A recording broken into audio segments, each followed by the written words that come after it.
get asked of, how do I put money aside so that I can employ more staff or get a staff member on board or to invest in a website or something like that. Like, how do you put money aside to actually grow? This is a good one, and it's also about knowing the finances in your business. So like, we were talking about advertising for you. Where should I spend this money?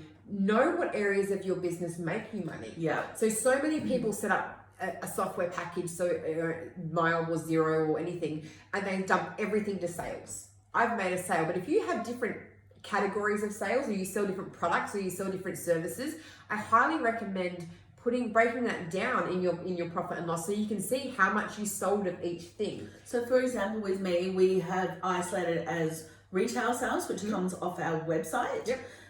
Wedding client sales, which is all of our wedding invitation station work, and the business clients, which is all of the business branding work. So then we know where to spend your advertising. So, if we know that wedding sales, is the highest profit margin, that's where we're going to plug our advertising spend in. There are so many people who throw money in places that don't know whether it's going to get a return. Yeah. And I think, so putting money aside for investment in your business is key. Things like new websites or upgrading websites or buying new equipment.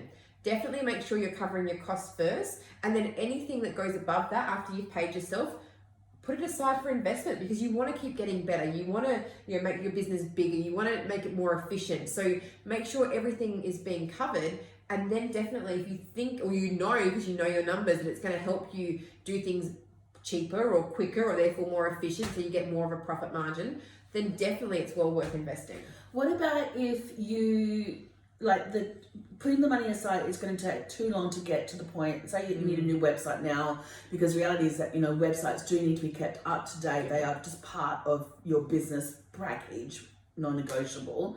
So you don't actually have that money put aside, and say it's going to take you 6 months to get enough money to put aside for a website, but by the time you get to that, you've kind of missed the mark.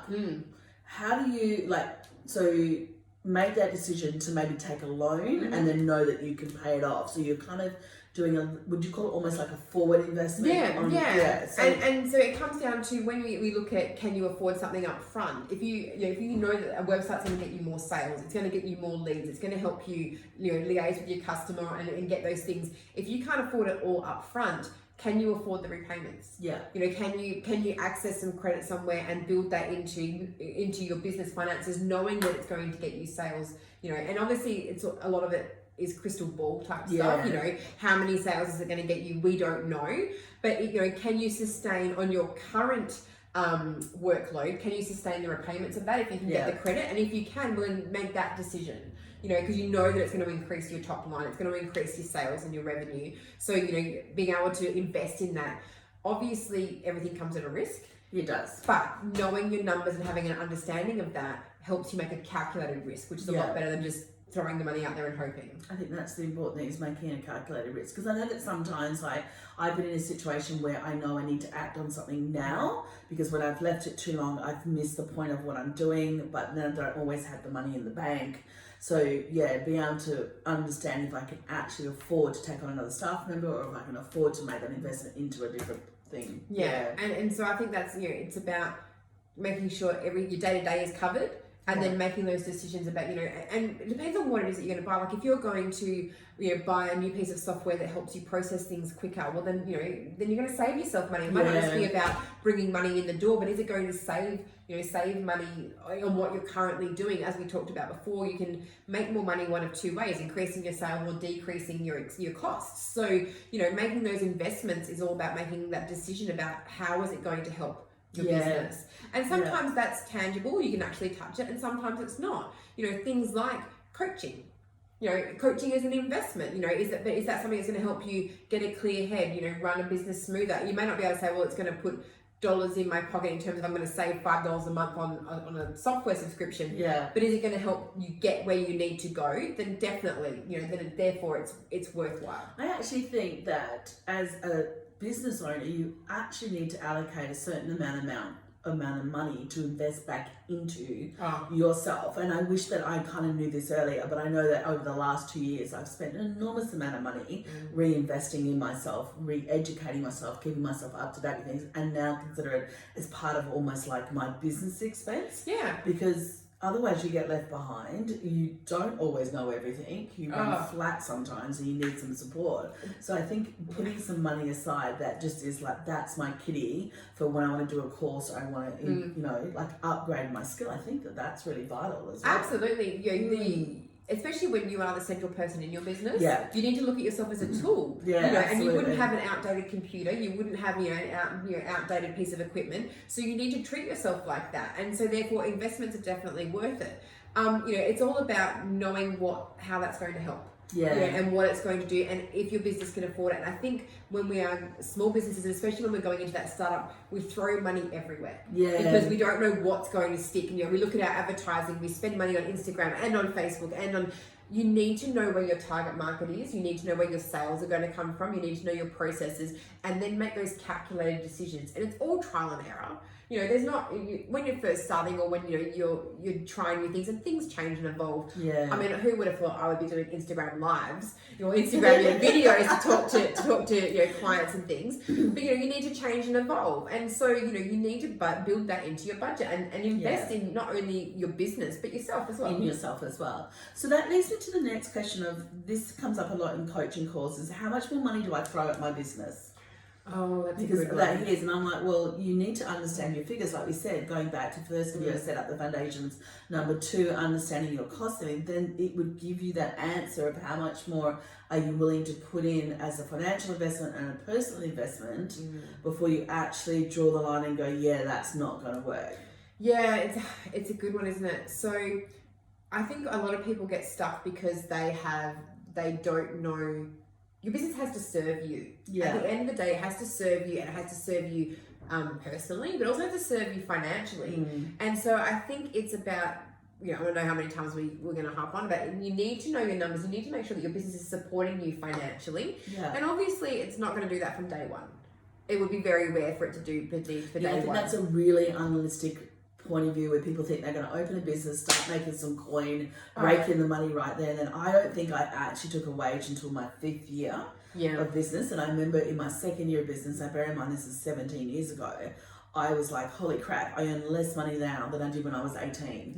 And at that point I was 30 something, and I was like, what the fuck am I doing? But I loved it. I know. Well, and I could see, but I realistically didn't take a really good serious income until about my 5th year. And that's hard. And it's, I remember when I left a mid-tier corporate job to start my own accounting, or to join Carbon and start my own accounting firm. And my kids loved them, but they had been used to a certain level of lifestyle. And we went to Disney on Ice, because I bought the tickets a year before, and we went to Disney on Ice, and every year we would go to Disney on Ice, and after Disney on Ice happened, we would hit the merch stand, because, why wouldn't you? And I remember, one, trying to shuffle my kids past, to make sure that they didn't see the merch stand. So you didn't have to put yourself in that situation. Yeah, that didn't happen. And my daughter looked at me and said, Mom, what do we, what can we get? Can we get? And I remember oh God, it brings me to tears. I remember having to look her in the eyes and say to her, no, baby, we can't. And she didn't understand. She was 7. She got something every year. But I knew that my business is what I wanted to do, and so you had to make those sacrifices. Thank God that we took Nana that day, because Nana swooped on in and saved the day. But you have to understand that your business may not support you financially for a while, so you have to plan for that. And and figure out whether it is worth. Now, what I hate is when you see business owners that have gotten themselves so far in the hole, and then come out and say, I don't know if I can do this anymore. And that's completely okay. That is completely okay. Get some good advice to see what your options are, to see whether you can work your way out of it.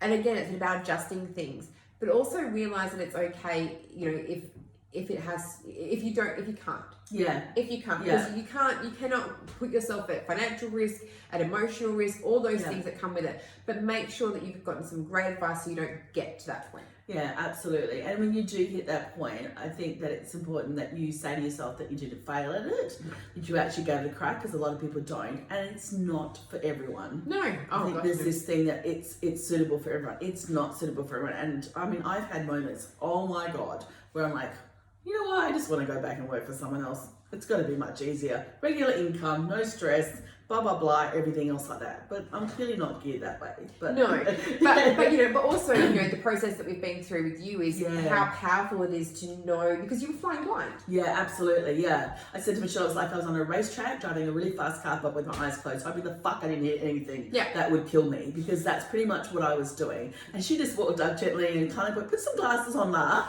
and take the blindfold off, put your hands on the wheel, and drive this damn thing. That's pretty much how I would describe it. Yeah. I like that. And then she's waving the flags at the end. It's definitely knowledge is power, and but also having a plan. A plan, whether that plan is putting a set aside amount for tax, having a budget in place. It doesn't have to be overly complex.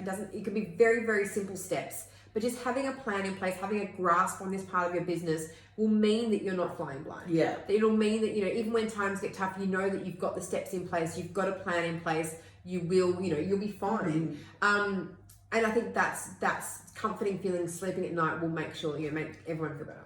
And if you're someone like me, that this is not a natural thing for you, like I barely remember my license plate number. I do now because I have a new one that's really easy, but if figures are just something you don't get, then look for help. If you can't afford to get professional help, there is always someone within your group who is the figures person. I have my best friend, he's a Jewish banker's son. Numbers are his thing. So I leaned on him quite a lot in my early part of my business for advice. Don't go and seek advice of the person that money goes out the window. But if you can seek professional advice and actually pay for it, then that would be the right advice. And also, exactly. There are a lot of free resources. Small Business WA Corporation has some fantastic courses which are free. The ATO website has some fantastic information. Obviously Lala and I work together. But I don't charge for my first consultation with people. There you go. Shoot, give me a call. We can run through things for half an hour, bounce your questions. Just find that person and find someone that you feel comfortable with. That's so important. So it took me, I think I've gone through maybe 6 or 8 before I got to you. Yeah, and now I'm not going anywhere, but it took 6 or 8 different types of accountants, predominantly male accountants, nothing wrong with boys. But sometimes as a female in business, and because we don't often get educated financially as women, we kind of have this thing of, I don't know anything about my money and I'm hopeless at it. No, that excuse is bullshit. Get control of it and then keep finding someone. So, talk to different people, get referrals and see if you connect and can have those honest conversations, because then that's where it all kind of just blossoms. I think so. I think that's the most important thing. It's the most important thing about having, if finances, for every part in our business, you are in business because you feel a need for somebody that can't do what you do. And so go lean on the people in your, that you find or, that that fill that part for your business. And if that's finances, it's a pretty big part to fill, but find somebody that does that for you, that you feel comfortable with, that you can approach, that you can bounce things off of, that makes you want to engage in that part of your business, because it's just completely vital. And then there's the capacity to grow as well. Oh, absolutely. Yeah, because as you grow, you need that person in your business to help you grow and keep you on track so you're not driving blind like me. Exactly. Yeah. Well, guys, that's the end of our series of 3 videos. We hope that you found that useful. I will put Michelle's Instagram handle in our comments. You can reach out to her anytime. Of course, you can always reach out to me. And we wish you great success and money in the bank. Thanks, guys. Woo! 27.